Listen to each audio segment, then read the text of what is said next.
Hello there. Thank you so much for making time and joining us right here on this CNBC Africa Special. And of course, we have more to digest here on the program. We'll be giving you more details about that. But as always, my name is Eugene Anangwe. Feel free to be part of this conversation. The Twitter handle is at CNBC Africa. Feel free to also tweet me directly at Eugene Anangwe. Now, we're going to be talking about the question of the place of tourism in this whole debate, this whole conversation about the African Continental Free Trade Area Agreement. What much can we talk about? And of course, who best to help us understand this more other than Richard Rugimbana, who's actually the Executive Director, Tanzania Confederation of Tourism. Thank you so much for joining us, Richard. Thank you.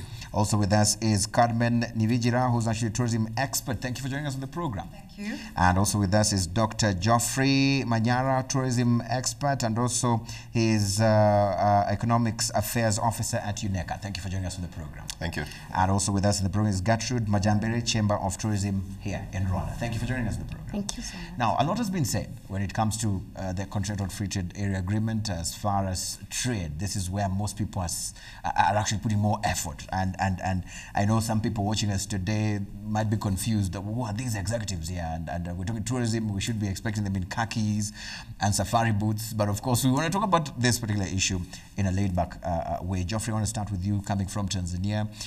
Talk to us a bit about how you feel the concept, the issues of tourism are being actually addressed and even focused on when it comes to these conversations around the Continental Free Trade Agreement.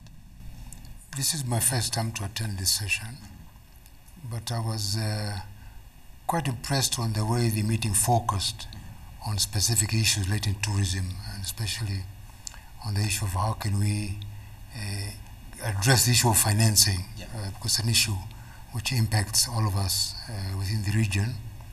And for me, it was really an opening that we've been able to really address some of the issues which are critical for us to take back where we're all coming from. I mean, I'm coming from Tanzania, and therefore there are quite a number of issues which I'm definitely going to make use of when I go back home. You believe, you think as well, that actually matters tourism have sort of been put on the sidelines when people are actually talking continental trade, talking continental integration. Tourism, as Geoffrey says, do you agree that has actually been put on the pocket side? Well, it depends how you look at it. I think some countries' tourism is the backbone, is actually the number one sector bringing revenue into the country in terms of a foreign exchange. So I think the purpose of why we are talking about the implementing the African Continental Free Trade Area is discussing how we move from the vision to the actual action. I think we have been talking about so many things, regional blocks. Can we open our borders, visa regimes, open skies? But we need now to take it to the continental level. Yeah. So for this to be effective, more countries need to change and then adopt to the new strategy. There seems to have been a sort of a way whereby tourism is not really given that much of attention when these matters of implementation and even the conceptualization of some of these trade deals that are of a continental level. Is this true? And why? Probably you can share that with us. Yes, it's actually very true. As you know, this is the first time that the continent is beginning to look at tourism more seriously. And we've seen increasingly a number of member states embracing the sector. This is because of the failure of traditional sectors like agriculture to bring about meaningful development, as you know. And at UNECA, we're trying to stress the element of structural transformation, trying to move from agrarian-based economies to more service sector-driven economies. And of course, tourism is one of those key sectors that can drive that. But what is interesting when you talk about African Continental Free Trade Area is that UNECA played a very key role in seeing this through. Likewise, the African Union now is also looking at, if you look at the Agenda 2063, is actually as prioritized the tourism sector. And I think it's now very exciting because from last year, when we started the process in Lomé, Togo, now we moved towards actually formulating the Continental Tourism Strategy. Yeah. And there was a key recommendation to have an African tourism organization. Now, the first week of October, we were in Kenya. There was a meeting hosted by Kenya at the first African Tourism Ministers meeting. And the ministers were very, very clear that they need to prioritize the formulation of this organization by January. Now, we're not very sure if you're going to achieve that target, but I think it's exciting in the sense that tourism is now being prioritized. I think it's very, very exciting, but it was not before. Before it was not No. prioritized. Majambere coming from Rwanda, of course, a country that is actually pushing itself when it comes to tourism matters. The need for actually tourism to be recognized at a continental level, at a global level as a key player in economic development, which Doctor says was not actually being done before. I want to read your thoughts as a player yourself on the ground specifically. Why do you think this has been the case? Is it because the people who are supposed to actually be pushing this from the grassroots level have not been actually making enough noise for them to be recognized at the top of the pyramid, or what? Yeah, thank you, Anangwe. I think the reason is like tourism is like a cross-cutting industry. Yeah. So when you link it to job creation, because that's, I think, the major issue with our youth employment. Talk about job creation. It's creating a lot of jobs. We're talking of, I think, I don't know the percentage, but global, it's the major contributing. Also on GDP, so you link it on the job creation, you link it on the SDGs, you link it on GDP contribution. So I think that's why it's coming up as a well-recognized industry. Yeah. Now, talking about maybe particularly in Rwanda, we've seen it. We've seen it contributing a lot in terms of job creation, in terms of inclusion, growth inclusion. Like, these are the people, like, when you talk of someone who is selling crafts in Chiniji, that person will get at least some percentage from the tourist who is coming. Yeah. When you talk of someone who is, let's say, cooking local food around, this person is also getting a share. So everyone will get a share on the tourist. Let's talk about the time when the African leaders were here in Rwanda to historically put pen to paper to this agreement. Today, we have a record 49 out of 55 African countries that have actually put pen to paper to this agreement. I want to read your thoughts, probably, when they were signing this. I want to read your mind on whether you think the tourism component did actually feature in what drove them to actually say that we're going to sign this. And what you think, if that was not part of it, what you think about the whole sector and how it is viewed by our leaders when they're actually making these pacts? I would tend to think it must have been featured. Simply why? Because most of the African countries, we all have some kind of tourism products which are there.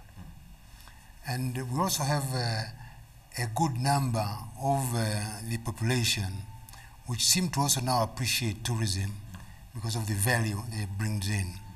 So in my view is they must have featured in their mind and also seeing, look, I think this is a sector which if we can work on, I'm sure it can turn around many of the things. I mean, I'll give you an example where I come from, Tanzania. We have a lot of natural resources which are there, God-made, okay? We have also the market which is interested to come and see them. Yeah.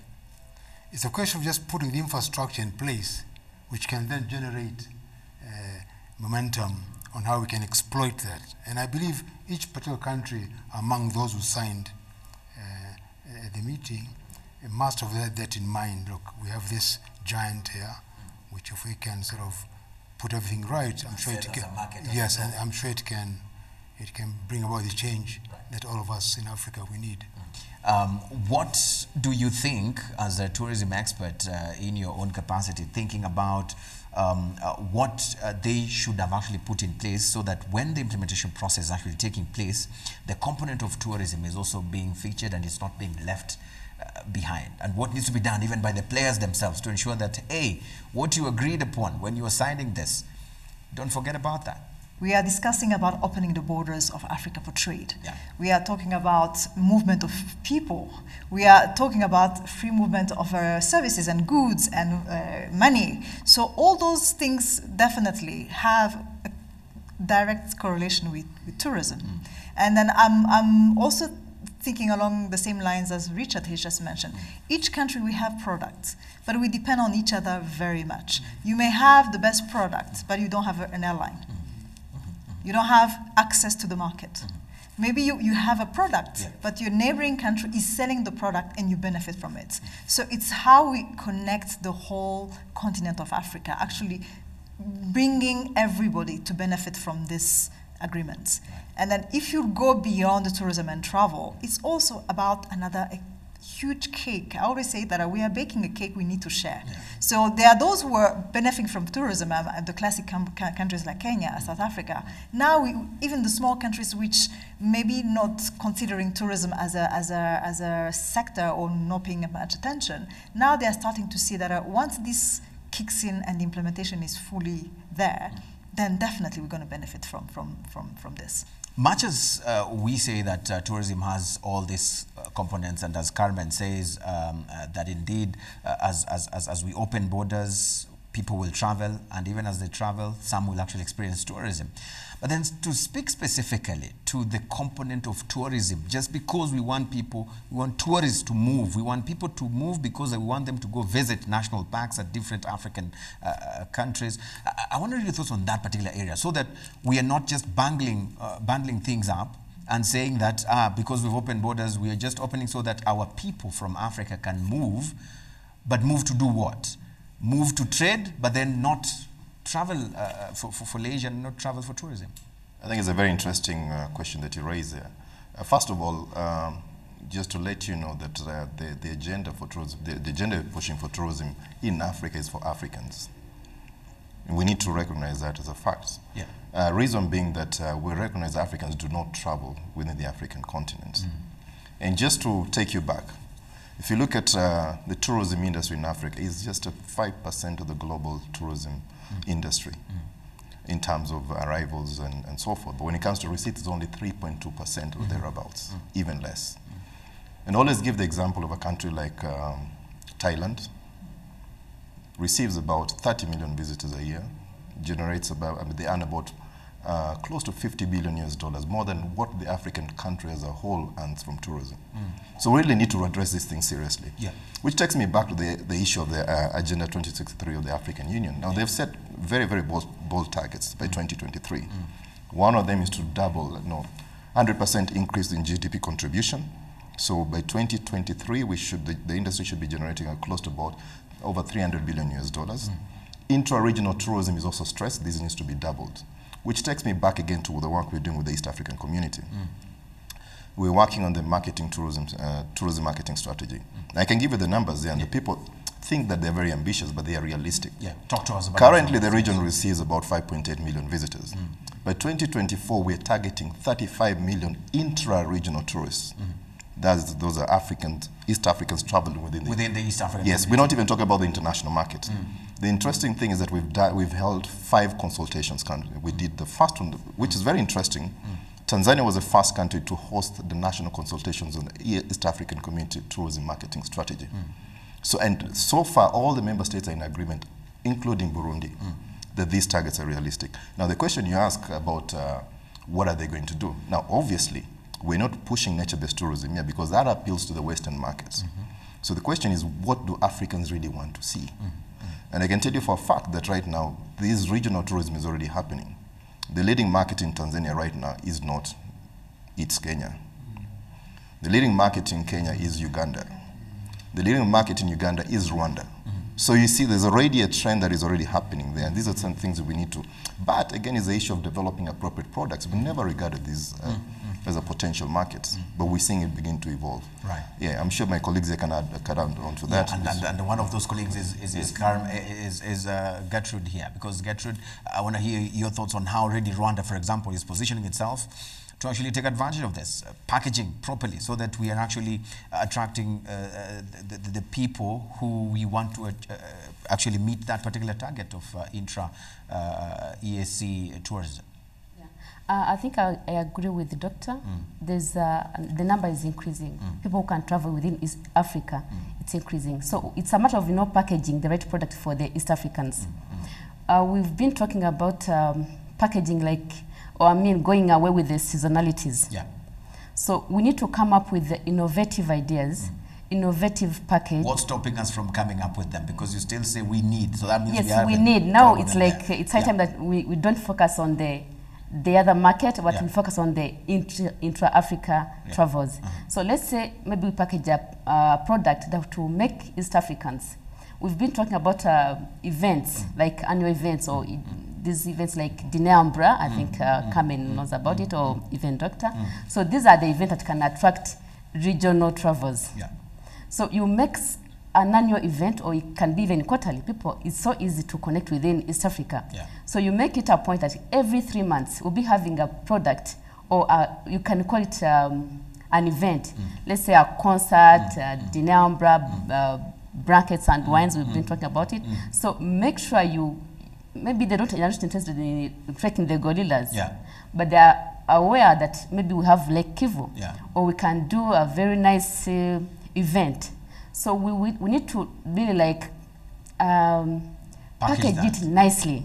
So when we talk of, again, intra-regional travels, people go to, especially Mombasa, people, they plan. I know some people who like, they can't miss. They plan in groups. They go to Mombasa, they go to Kampala. So it's just, maybe we can't quantify it. We don't know how many people are willing to do it this year or next year. But if you could do that in a way that is recorded, in a way that is annual and consistent, it can work for us. It will work for us. Richard, If I can jump in on that.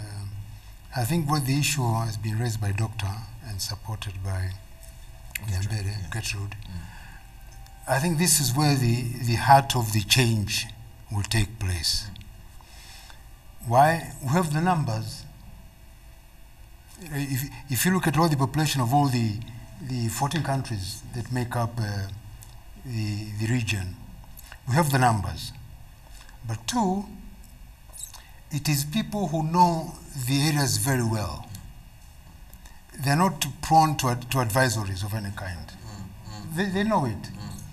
They're appreciative of even the culture of accepting certain arrangements, certain things, because of the cultural symmetry of of the areas. So I think it is something that if we really push it on, and it has the backing of the governments, thank God they've already signed. So it's the practitioners to actually jump in and try and sort of move the process forward. I think this will definitely make a huge difference as compared to the kind of tourists we've been all having for long. Right, Carmen, I want you to talk to that, because most of the time we've always been relying for international tourists who, as they say, most of the time are told, hey, don't travel to that area. Or sometimes there's an influx, or sometimes there's just no one coming because we planned for them, we invested, we told people, hey, move away from this area because we want to build this resort, because we want to attract those international tourists who eventually say we're not coming. So talk to us and those who are watching us right now and who are thinking, hey, this is an area that is actually fertile if we say let's invest in this and attract our fellow Africans, not just from those coming to Mombasa, but also looking at other African, all the 55 African countries.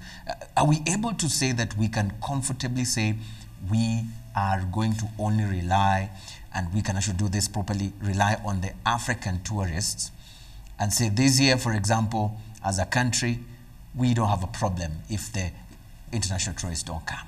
Is this something that is possible? Is it viable, and why? Well, I think the strategy should be, you cannot put all your eggs in one basket, definitely. So you have to have, there's a market out there willing to pay for the product at any cost. So the Western markets, we need them because they sustain the industry, and then there also has been a consistent market we know, we have studied, and we've been in that business. However, what we are saying today is that we need to have public and private sector to really go and then do something about this. So from a public standpoint, I would like to see our governments really investing and putting a budget for domestic tourism, campaigns, and marketing. And I think this is where me and Geoffrey, we really speak the same language. When you hear that the marketing budget for going to exhibition outside the continent is X, Y, Z money, and then when you ask what is in for regional tourism, they say there's nothing. Definitely at the public level, we need to change the narrative. Second, from the private sector, I think from anyone who's doing business, start looking at the numbers. You know, your airline is going to another market. Your country is opening the doors for visa on arrival.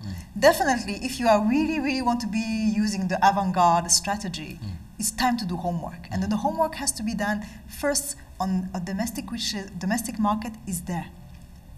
It needs to be done in a different way because there are issues of the price, value for money, and also understanding, as Gertrude mentioned, what we want as Africans. My experience is going to Nairobi and do shopping at Two Rivers. That's what I want to do. I'm not interested in Serengeti. That's not my kind of holiday. So we need to invent the way we do business. Right. And last, but also important, as consumers, we travel the world. We've been somewhere else. It's a shame that we continue saying, I'm going outside the continent. But you can ask people, where have you been in Africa? They can't say anything.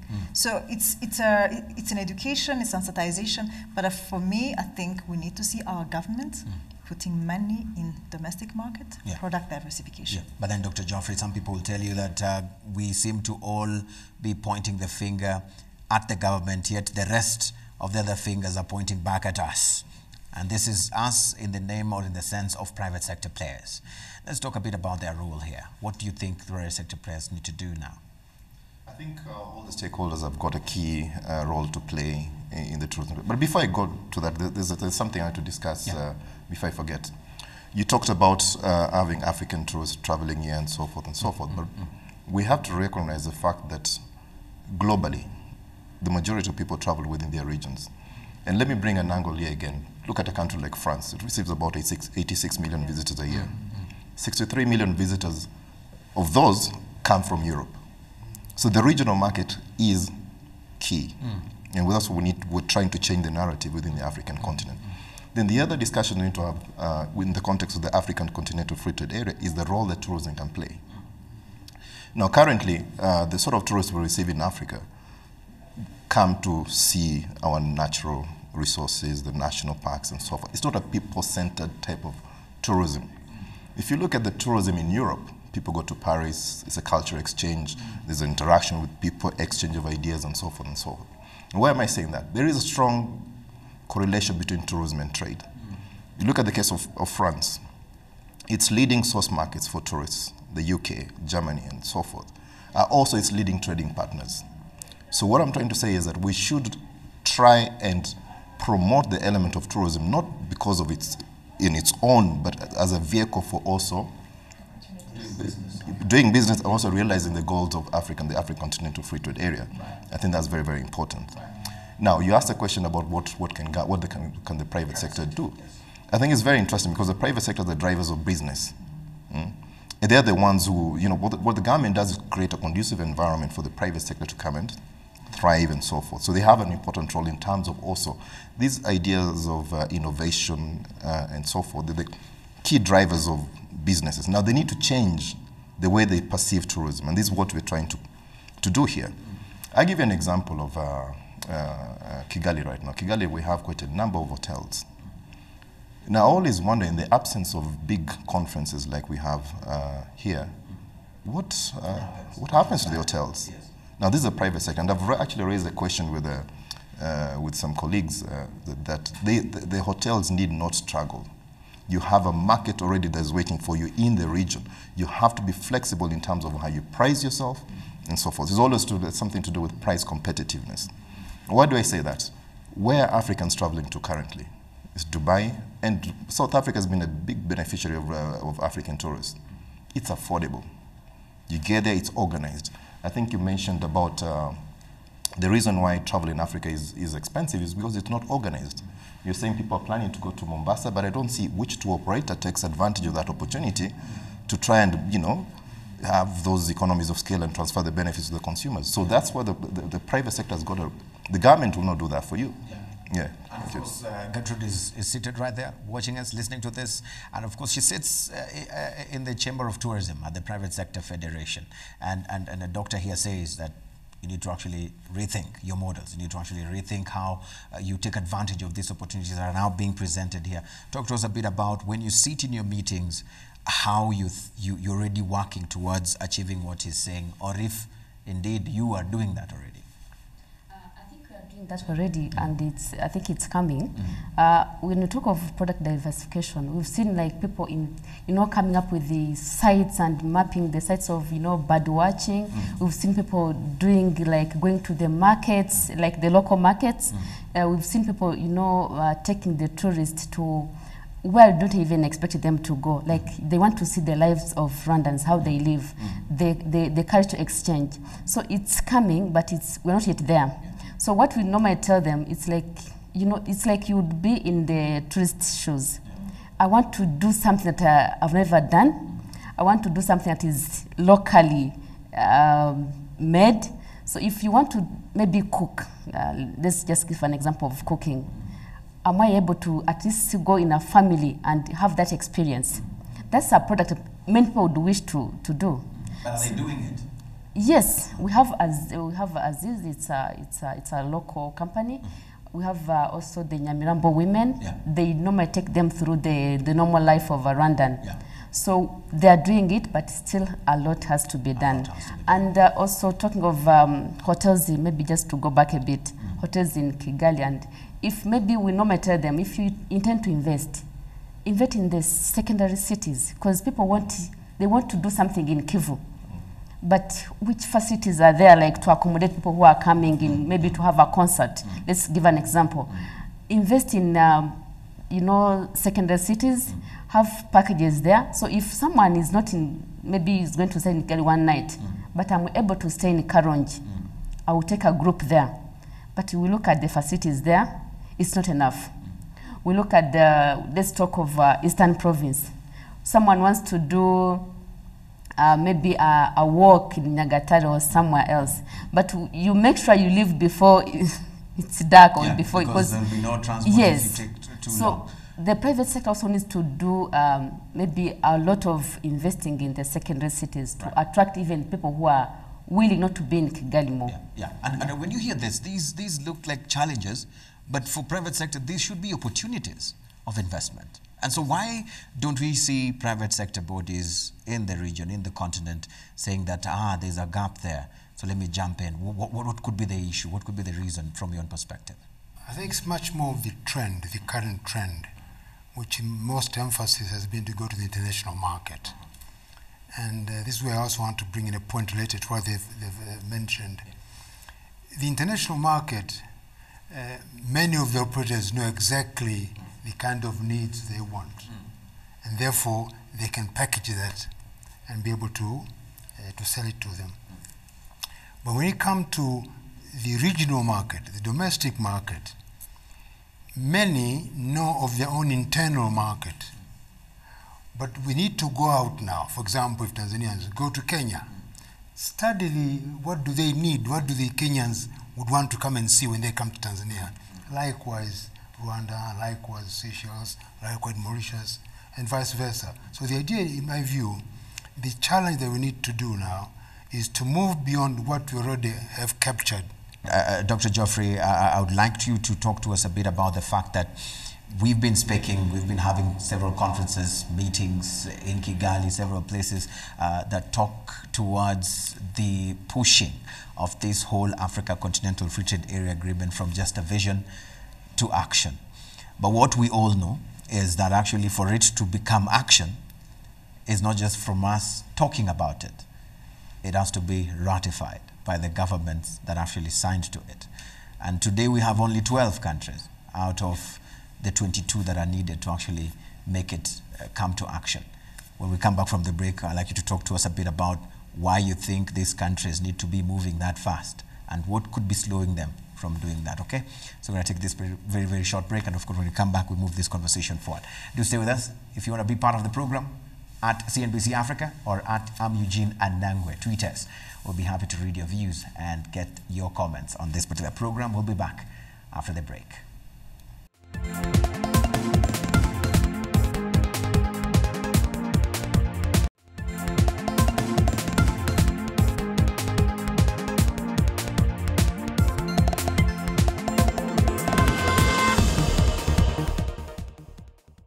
right, welcome back. Thank you so much for still being with us. This is a CNBC Africa Special. We are talking about the component of tourism in this whole discussion around the African Continental Free Trade Area Agreement, and of course moving from just a vision to action. Of course, we are here with Richard, who is actually Executive Director, Tanzania Confederation of Tourism, Carmen Niwijira, tourism expert, and of course, Dr. Geoffrey, who's an Economics Affairs Officer at UNECA, and Gertrude Majambere, who's from the Chamber of Tourism here in Rwanda, the Private Sector Federation. Now, before we went for the break, of course, we wanted to hear from Dr. Geoffrey as far as the real implementation, the real moving into action of this African Continental Free Trade Area Agreement. It will not move into action, even if we made a lot of noise today.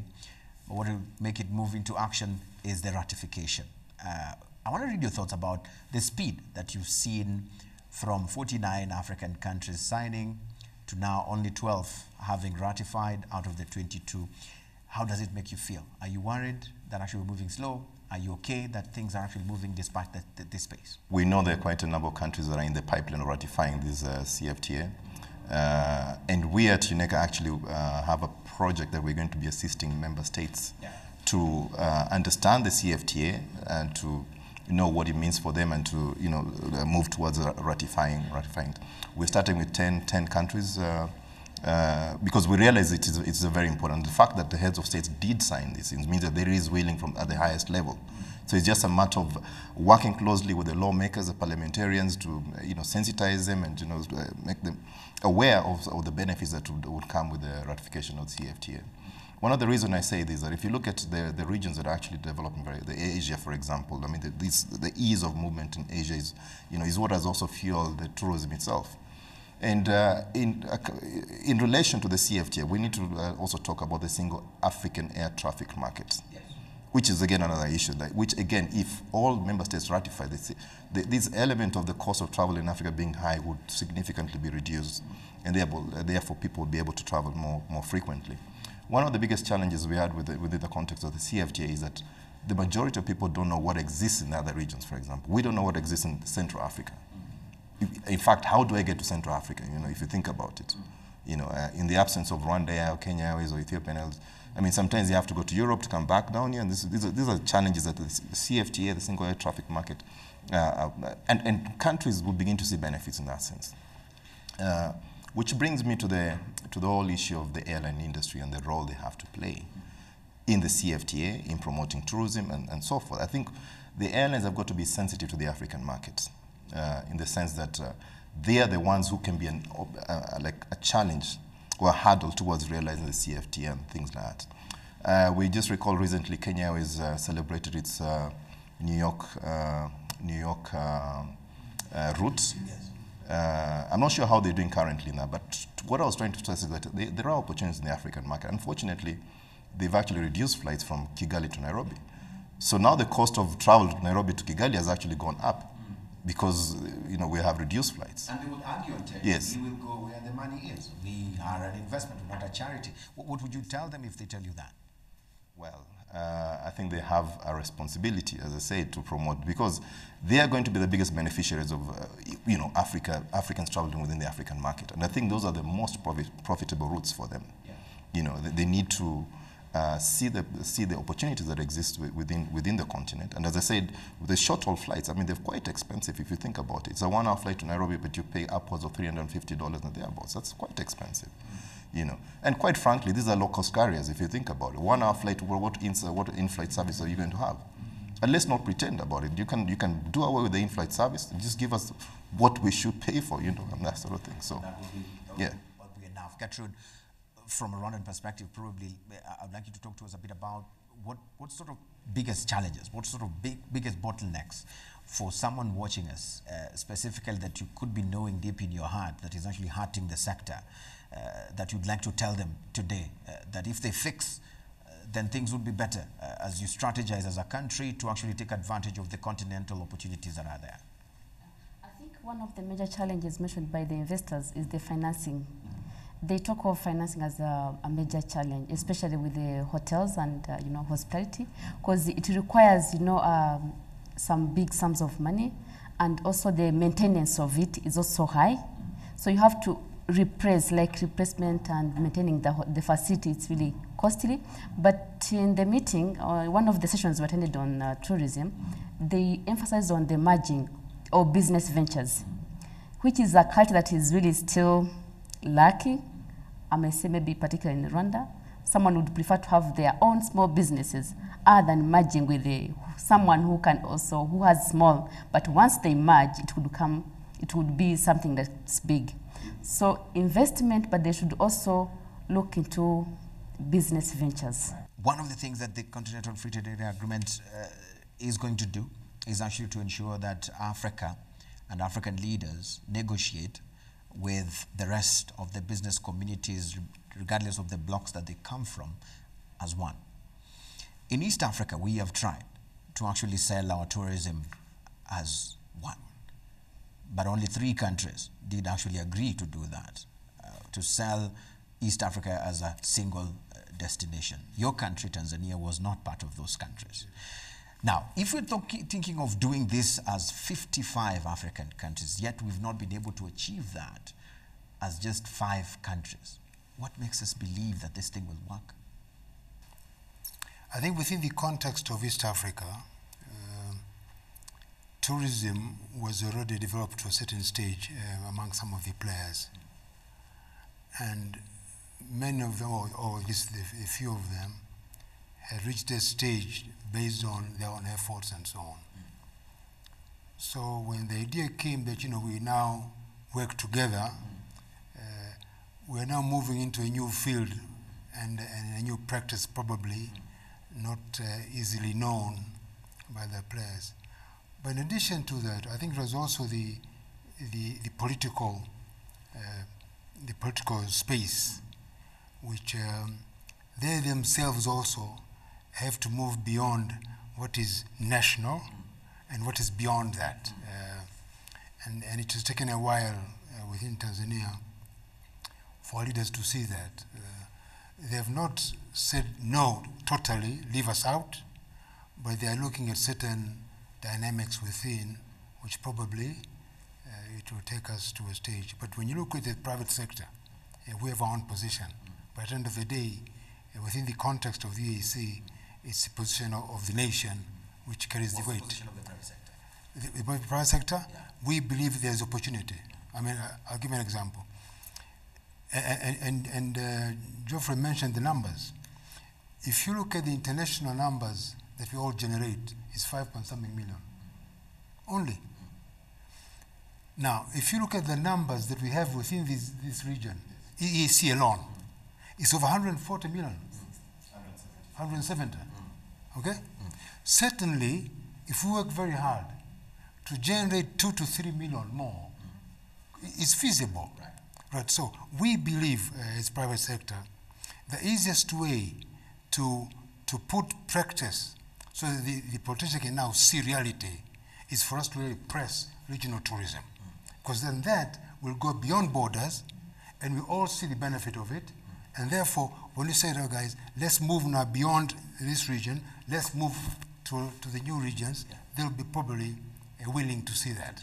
Yes, so rather than convince them with theories, let's try action. And show them actions. Yes, and there was a meeting held in Rwanda, was it in September? Yes, under the World Bank ambit, whereby they supported these 3 issues. One was tourism. We agreed, and they were willing to support by coming up with a strategy to see how best we can develop the regional tourism within the EAC. So for me, I think we need practical action, practical tools to convince politicians, look, there's something good here, rather than just saying, wait. Because most of the time we've been saying private sector needs to jump in. But is there a scenario where probably the private sector can go separate ways with what government is saying so that they can prove to them that actually this thing will work as private institutions? And you say, you know what, okay, maybe it might be a difficult question because you need policy, you need approval, you need... Which you don't have the powers to do. No, we can. For example, if we have a clear strategy, there's nothing stops operators from Tanzania to come and promote in Kenya. If they meet local conditions in Kenya. Likewise, there's nothing wrong that stops Tanzanian operators to come and promote in Rwanda, as long as it meets the local conditions then. So, end of the day, I think it's a question of having the appropriate tools sort of made, which then can enable us to venture. And then we can come back now with the results. Say, look, I think there's something here which we're missing. Right. Of course, this question is similar to actually what the other countries that did not sign or haven't yet signed this African Continental Free Trade Agreement. Most people who you speak to will tell you it's because of one. Some have still fears that actually, our markets will be swallowed, or people will take advantage of the market that we've struggled to actually build. Yet there's two small markets which will just come. How do we just give them foie? And so I want to read your thoughts as well, Carmen. Same question. Someone who says, these people are just talking, this thing won't work, and gives you that example that I gave him here. Would they be wrong to think in that sense? I think that fear, the hypothesis has not been proven right. I think based on numbers, based on empirical evidence, based on research, based on so many factors, we know for sure that that fear is not grounded on anything. However, as Richard mentioned, we need to have facts to convince our policymakers. We need to show them the contribution to tourism in the GDP and the economy in general can generate A, B, C, D, E. So far, we have always lacked the right data to back up what we're talking about. You know, we seem to have tourism as a dream investment opportunity. You know, our investors always look at it, I can make money, it's a cash cow business. But we need to understand that the fears we have, yes, some of them can be grounded on lack of knowledge. And then if you don't understand how the business works, then you take the wrong decisions and you are not informed to make the best decision for you. Coming back to the reality, you know, Tanzania and Kenya, Rwanda, Burundi, Uganda, all of us, before we even have the borders, we were trading, we were partners, we are neighbors. You know, I can't do anything. Tanzania will always be the neighbors of Burundi. Tanzania will always be neighbors of Kenya. We trade. You may decide today to stop some trade to go between the two countries. By design, is meant to be. So instead of looking at the fears we have, let's just look at opportunities. I'm excited when I hear a country like Ethiopia opening borders and then making it so easy for us to discover. It's a unknown destination. For product development, it's going to be a heaven for those who want to discover the country. For skills and services, I think they're going to tap into Kenya, they're going to tap into other countries, and vice versa. We know that the tourism hospitality sector in Rwanda benefited greatly with the human capital and skills of Kenyans. So we need to open so we can grow together. Right. Yes. And that opening has to do with also political will. Things have changed. I think if you look at what used to be the barriers preventing us to actually implement the integration and opening borders was based on fears. And these days, I think information goes faster than anything else. And then the people who have the money and the purchasing power now are no longer looking at issues of, I can't visit a country. They want to discover, the millennials. The dynamics have changed. And we need to understand that the market we are targeting starts from home. She mentioned, Gertrude, that Kigali is not just only one city. There are other places in Rwanda you can discover. From Tanzania, he would like to go to Uganda, experience the culture. So already, I think those are pointers into the right direction that more research need to be done, more investment need to be done, and also we need to break the barriers of thinking, if I go there, what am I going to do? Definitely, we know that once you go to a place, you will become an ambassador. And then also for countries which are promoting their own destinations, I liked the conversation we're having with someone from South Sudan when they mentioned that what they offer is peace. That's an interesting product. For a country we know very well that it's branded and marketed as not a safe country. But as someone who says what we offer is peace. So we need to go and make a stronger narrative that what we offer is not just wildlife, national park, and then everything else. We have more to offer. Right. And pocket-friendly, value for money, and change the narrative. Right. If we only want to say that a country like Rwanda, on what they have to offer is gorilla, then definitely someone needs to understand that it's beyond that. And coming back to what Geoffrey mentioned, we look at examples of France. Europe is the only market where they start. If we look at Ethiopia, they just did an amazing, I think, once again, implementing, moving from vision to action, opening the borders to everyone. I'm excited because it used to be a nightmare to us to go to Ethiopia. Now I think this is a signal that we can do business again, we can travel to countries, and then once we go there, we become tourists today, tomorrow we are investors, and who knows? Third time you visit the country, then you become almost part of the family. Become part of the family. Yeah, exactly. And I want to talk to you as well, Dr. Geoffrey, especially on that particular point, because some people have labeled our leaders, especially African leaders, and not just them alone, even us down here, where we are good at meetings, we are good at signing protocols, we are good at making decisions and declarations, but we have issues with implementation. Let's talk about the role of the leaders now and what other people can do. Common citizens, for example, civil society organizations, private sector institutions, in being that driving force that actually catalyzes these leaders who need to actually act to do that particular acting. Because he spoke about Tanzania's private sector not being able to actually convince the political leaders that, hey, this can actually work for us immediately, not any other time. Yeah, the real leaders really have a big role. I will explain in a short while, but I wanted to come into the issue of a single destination. Yes.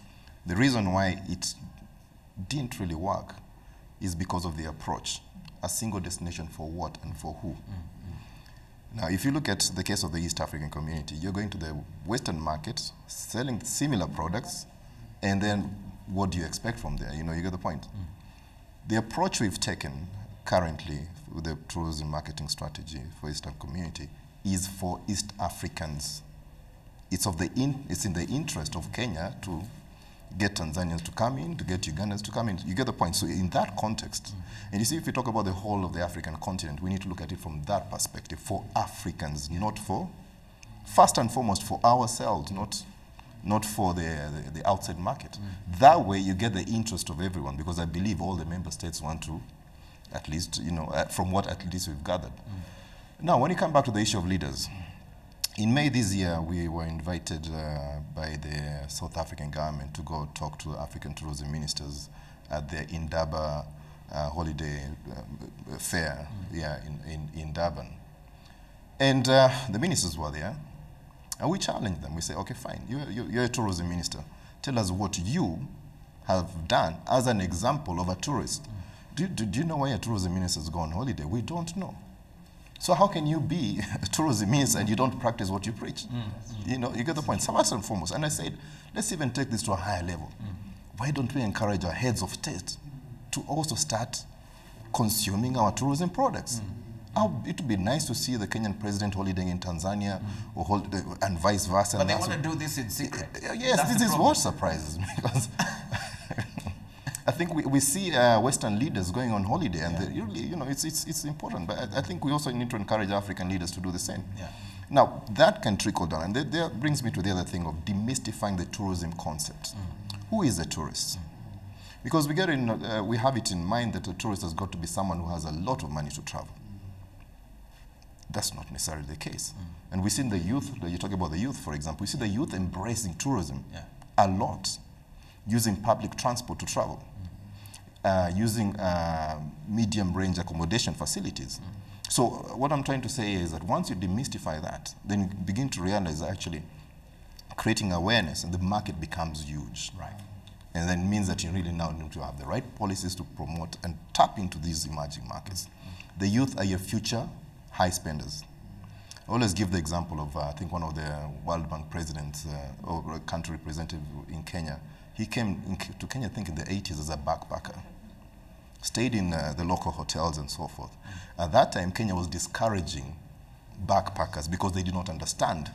Because the perception was a backpacker is a poor person. We used to call them the Coca-Cola tourists because that's where we thought of them. But you see, we're not studied. But usually backpackers are middle class Western people who are on a gap year and so forth, and they're taking that and traveling with the minimum budgets. But 10 years later, these are people now who are, like CEOs and so forth and so forth. So I think it's really having that understanding of the industry that is very, very key. Perfect. Yeah. Gertrude, probably we'll start from you with the closing remarks. I want to read your thoughts, first of all, on the issue of costs as well, because cost of these packages, cost of accommodation, because we say that the youth are actually the future when it comes to, and also the key drivers.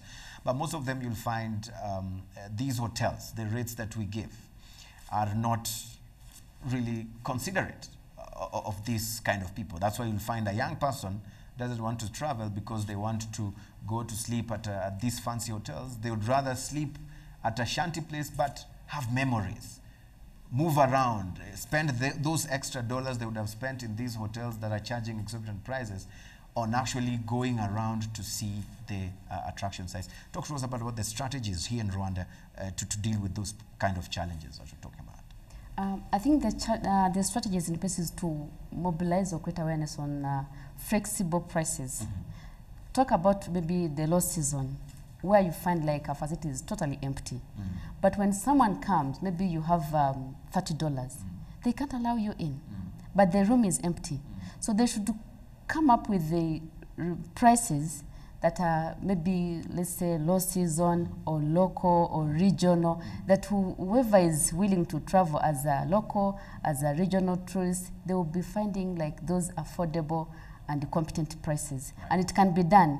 What's the essence of having an empty room when someone can at least pay a cleaner, let's say, because you need to cover all those costs. You need to pay salaries, you need to clean, you need to pay, utilities. So if these hotels, if these private people would be flexible in a way that they develop packages and prices for locals and regional tourists, they could cover up with some costs that are really hard to cover when it's low season, because this is a business that targets some specific season. So if they could come up with the prices and packages with the season, it would be good. Yes. And you sit with them in your meetings? You Yes, we tell them. And they're listening? Yes. Okay. Carmen, it's a bird in the hand is better than two in the bush, as a Jamaican saying. I think this is what she's trying to say.